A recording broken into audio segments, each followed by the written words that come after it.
Welcome back. I continue to read from the book It's All Grace, the Best of Eppinga.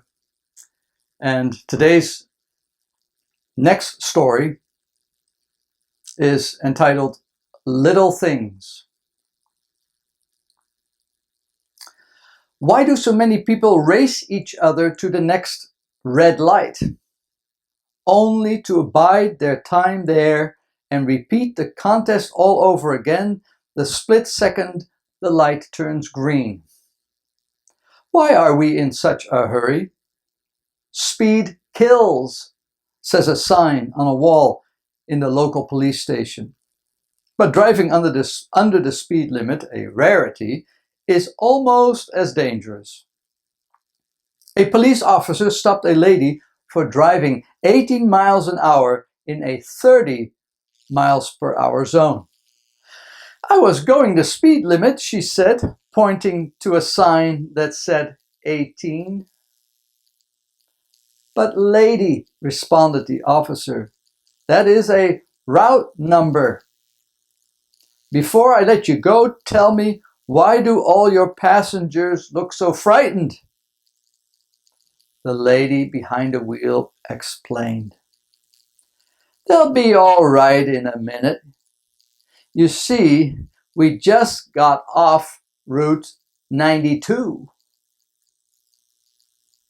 For years I traveled Route 92. That is to say, I had a heavy foot.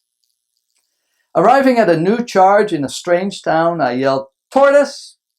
at a slowpoke in front of me.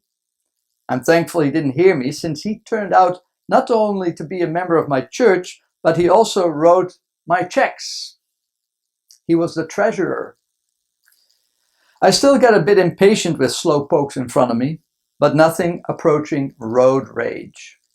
As a matter of fact, I have well nigh cured myself of inordinate haste while sitting behind the wheel. Nowadays, whenever I find myself stuck behind a snail, I say, "Thank you, Lord, for putting that crawler in front of me.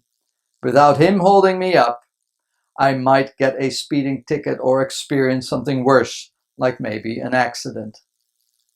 Have you ever considered how unwelcome delay spared you from something worse? The tragedy of September 11 brought an end to many lives, but some were spared through little things. The head of a company came in late that day because his son started kindergarten. Another was spared because it was his turn to buy donuts.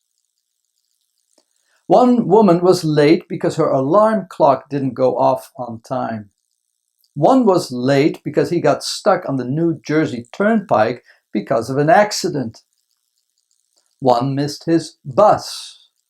One spilled food on her clothes and had to take time to change. One person's car wouldn't start. One went back to answer the telephone. One had a child who dawdled and didn't get ready for school as soon as he should have. One couldn't get a taxi. One had a pair of new shoes that pinched him, causing a blister, so he had to stop at a drugstore to get a Band-Aid. So perhaps when I'm stuck in traffic behind a crawler, it is because God has exactly where he wants me.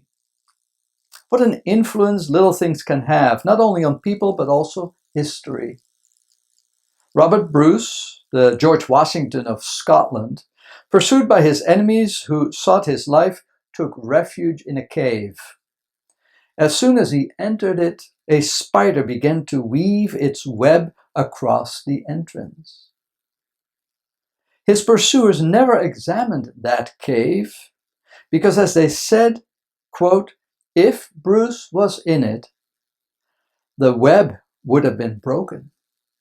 And so Robert Bruce and Scotland was saved. For want of a nail, a shoe was lost. For want of a shoe, a horse was lost. For want of a horse, a rider was lost.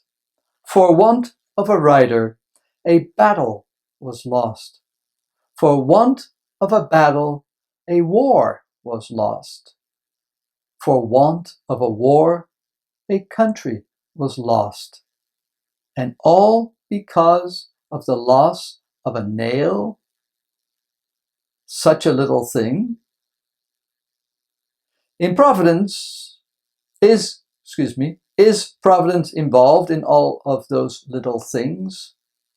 Read Lord's Day 10 of the Heidelberg Catechism and ponder. It says, providence is the almighty and ever-present power of God by which he upholds, as with his hand, heaven and earth and all creatures, and so rules them that leaf and blade, rain and drought, fruitful and lean years, food and drink, health and sickness, prosperity and poverty, all things, in fact, come to us not by chance, but by his fatherly hand. Lord's Day 10 is the one Lord's Day of the Catechism that I have most trouble with.